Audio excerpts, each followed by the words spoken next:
नमस्कार दोस्तों, मैं हूं आपका फ्रेंड राम फासगे यानी कि राम भाऊ। और आज मैं आपके लिए लेके आया हूं प्रोडक्शंस के क्वेश्चंस और उनके आंसर्स।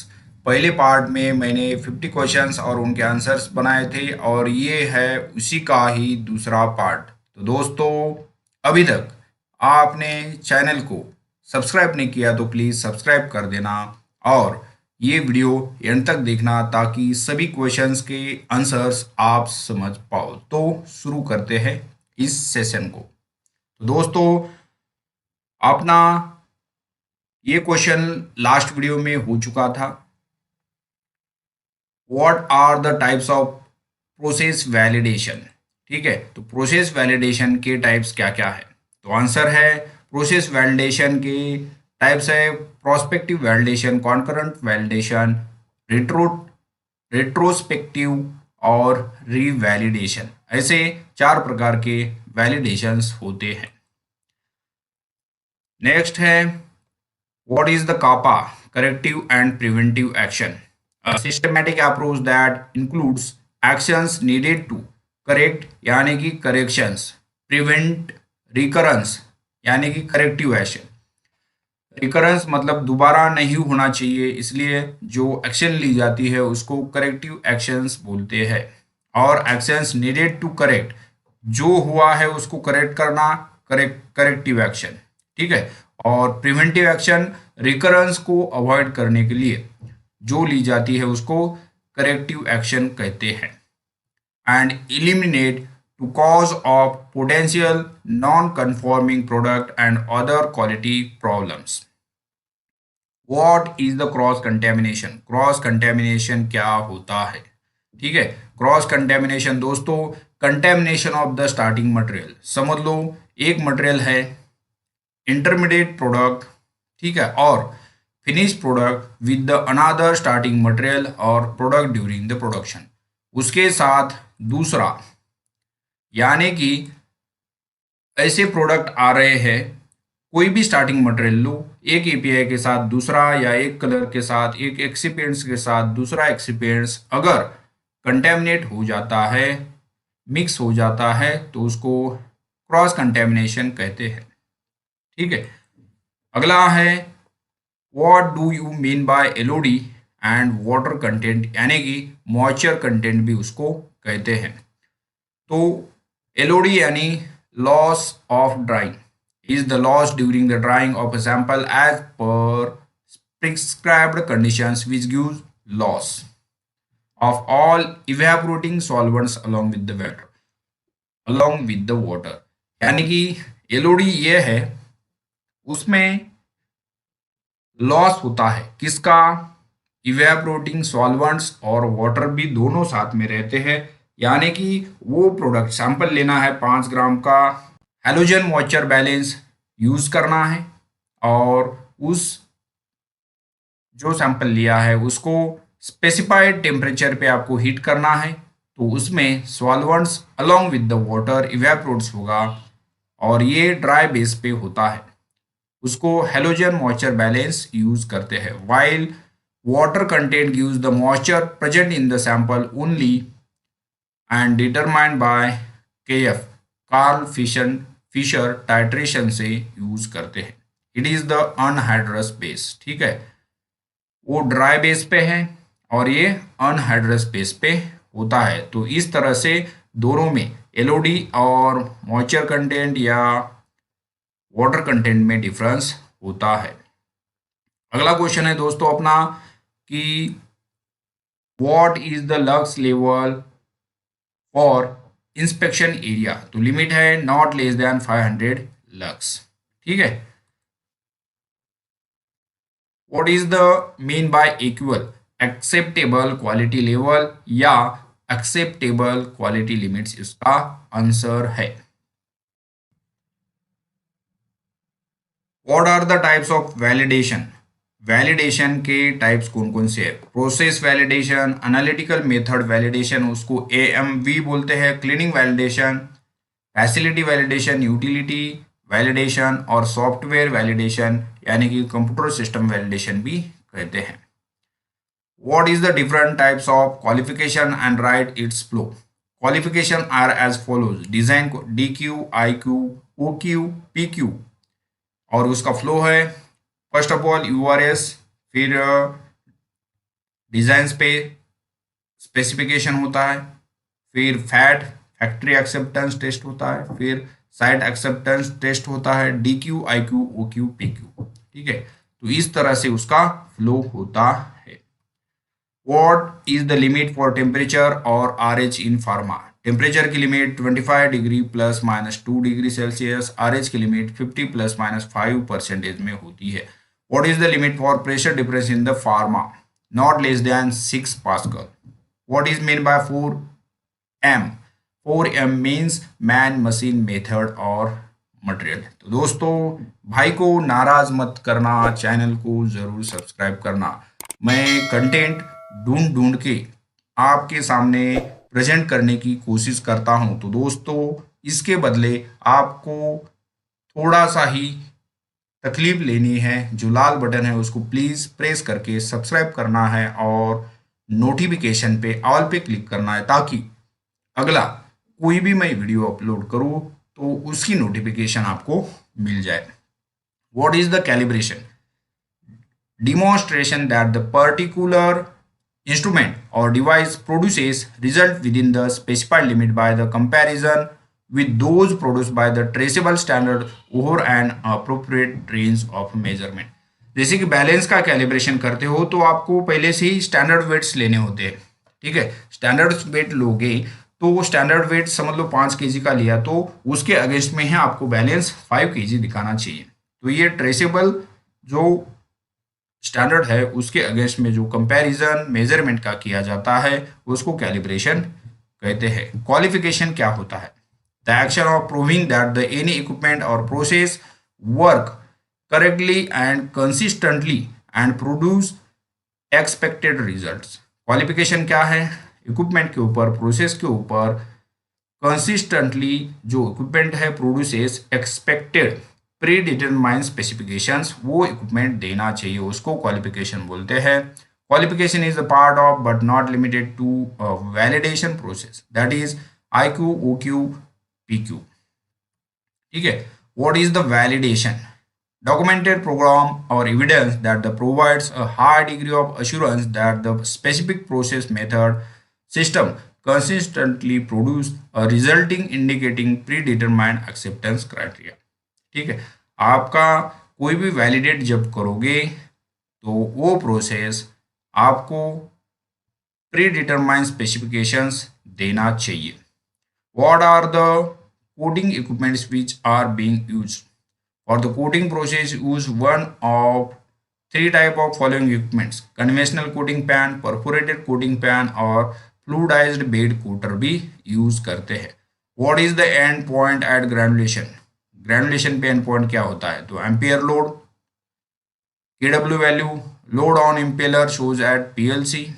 ठीक है, दूसरा है LOD, initial weight of sample minus final weight of sample divided by initial weight into 100।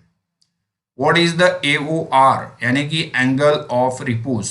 Angle of repose यानी कि theta equals to tan inversely H/R। ठीक है, उसका फॉर्मूला है। मैंने एंगल ऑफ रिपोज के ऊपर अपने चैनल पे आपको वीडियो मिलेगा, तो वो आप डिटेल में चेक कर सकते हो। अगला क्वेश्चन है एंगल ऑफ रिपोज की, इसमें नॉट लेस देन 25 रहा तो एक्सलेंट होता है। ठीक है, 30 गुड होता है, मोर देन 40 पुअर समझते हैं, और 30 to 40 अगर एंगल ऑफ रिपोज अगर होता है तो वो जो ब्लेंड है वो पॉसिबल होता है। बल्क डेंसिटी, टैप डेंसिटी क्या होती है? Bulk density weight of granules divided by poured volume of granules. ठीक है, टैप डेंसिटी क्या होती है? Weight of granules divided by volume of granules after the tapping, 500, 750 और 1250 टैपिंग।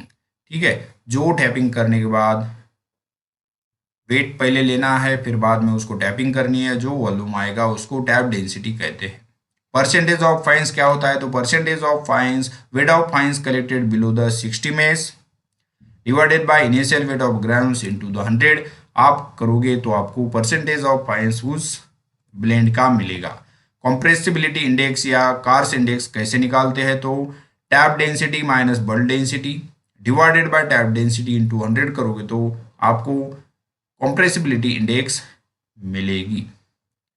ठीक है, तो इसका 5 से 15 एक्सीलेंट होता है, 12 से 60 गुड होता है, 18 से 21 फेयर और मोर देन 40 वेरी पुअर समझा जाता है। हॉस्नर रेशियो क्या होता है, tap density divided by bulk density, tap Hausner ratio निकलता है।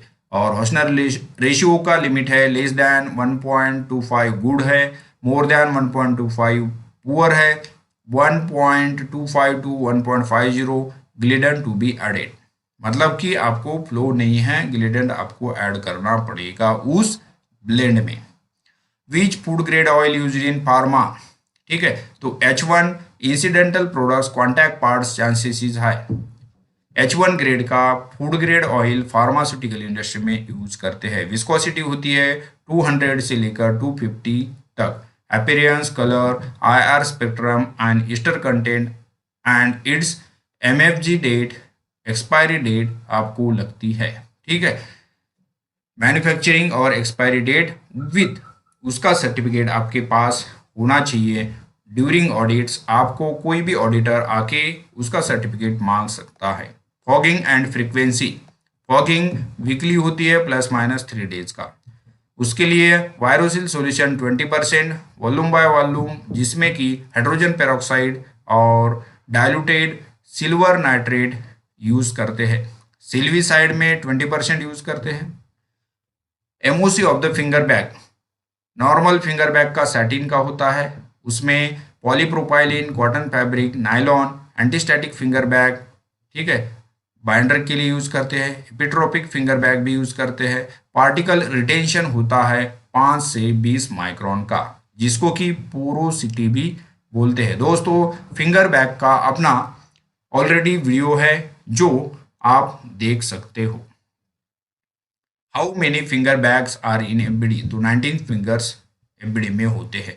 ये भी आपके इक्विपमेंट की कैपेसिटी के ऊपर डिपेंड्स करता है।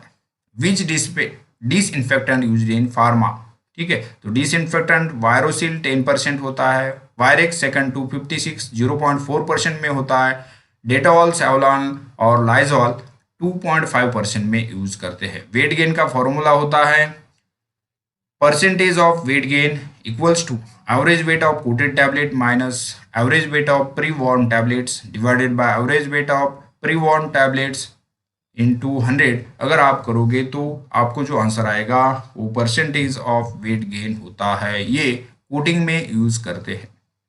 What is the size of paste kettle and it's use, paste kettle use for the starch paste preparation, capacity होती है 100 लीटर की। What is the hold time of starch paste, 24 hours के अंदर starch paste आपको use करना होता है, नहीं तो वो कड़क हो जाती है, यानी कि बर्फ की तरह कड़क हो जाएगी और वो यूजलेस हो जाएगी। उसमें माइक्रोबियल ग्रोथ होने के चांसेस होते हैं, इसलिए विद इन 24 आवर्स आपको स्टार्च पेस्ट अगर बन गई तो यूज करना होता है, अदरवाइज उसको डिस्ट्रॉय करना पड़ेगा। What is the make of multi mill, ज्ञानसन का होता है, इलिकॉन फार्मा का होता है। How many blades are in multi mill, तो टोटल 14 ब्लेड्स होते हैं, 3 इंटू 4 यानी कि 12, ठीक है, 3 का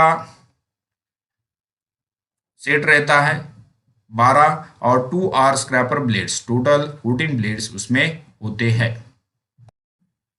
FBD means and FBD capacity, FBD means fluidized bed dryer और कैपेसिटी होती है उसकी 60 kg, 120, 150, 250 kg, ठीक है, इस तरह से उनकी एफबीडी की कैपेसिटी होती है।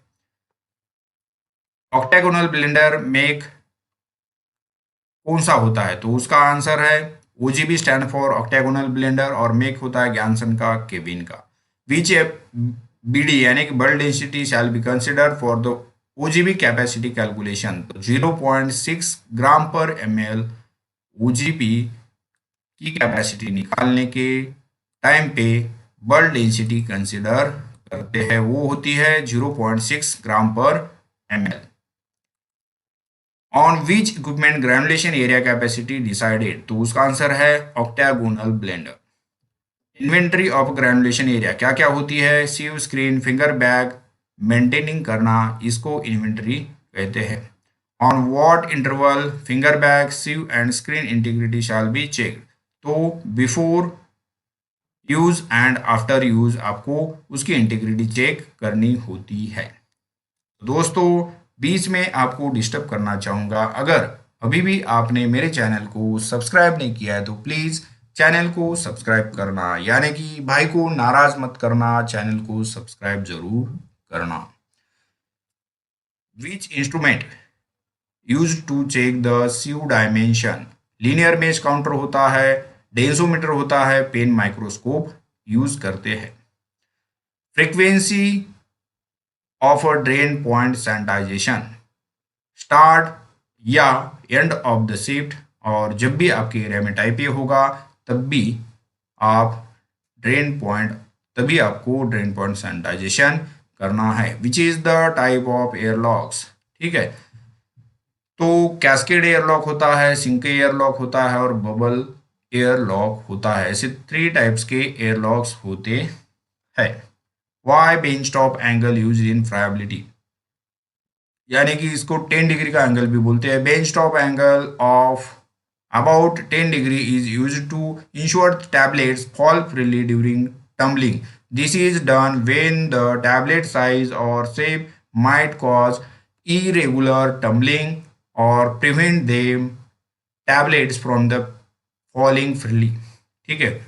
लॉन्ग कैप्सूल शेप की अगर टैबलेट है और ज़्यादा डायमीटर की टैबलेट है तब वो टम्बलिंग करते समय बीच में फंस सकती है, तो उसके लिए 10 डिग्री एंगल फ्राइबिलिटी में यूज करते हैं ताकि अवॉइड कर सके टैबलेट्स फ्रॉम फॉलिंग फ्रीली, ठीक है। Hold time of finger bag 60 days का होता है। Type of cleaning in pharma, तो टाइप ए, टाइप बी और टाइप सी होती है। आईपीक्यूसी क्या क्या होता है प्रोडक्शन में, तो एलओडी लेना पड़ता है, bulk density, tap density, percentage of fine, angle of repose, compression में average weight, thickness, hardness, group weight, DT, friability. इस प्रकार से आपको एज पर द बीएमआर आपके इन प्रोसेस करने होते हैं। Which oil use for the punch lubrication, तो उसका आंसर है food grade oil. Which solvent use to clean punches and dies, तो 70% आईपीए यूज करते हैं। Which SS material use in pharma, तो फॉर कॉन्टैक्ट पार्ट है उसके लिए एसएस 316 यूज करते हैं, नॉन कॉन्टैक्ट पार्ट्स के लिए एसएस 304 यूज करते हैं। तो दोस्तों, इस तरह से अपने ये दूसरे सेशन में 50 क्वेश्चंस और उनके आंसर्स कंप्लीट हो चुके हैं। तो मेरे चैनल पे आपको अलग अलग सेक्शंस के, अलग अलग डिपार्टमेंट के क्वेश्चंस और उनके आंसर्स की सीरीज आपको पढ़ने के लिए, देखने के लिए, सुनने के लिए फ्री ऑफ कॉस्ट देने की जिम्मेदारी राम फाजगे की है। तो दोस्तों, राम फाजगे आपसे खाली चैनल को सब्सक्राइब करने के लिए रिक्वेस्ट कर रहा है। तो दोस्तों, भाई को नाराज मत करना, चैनल को सब्सक्राइब जरूर करना। अगर ये वीडियो अच्छा लगा तो प्लीज़ लाइक कर देना, साथ ही साथ अपने दोस्तों के साथ शेयर करना मत भूलिए। मिलते हैं अगले वीडियो में, तब तक थैंक्स फॉर वॉचिंग। खुश रहिए, हंसते रहिए। जय हिंद, जय भारत।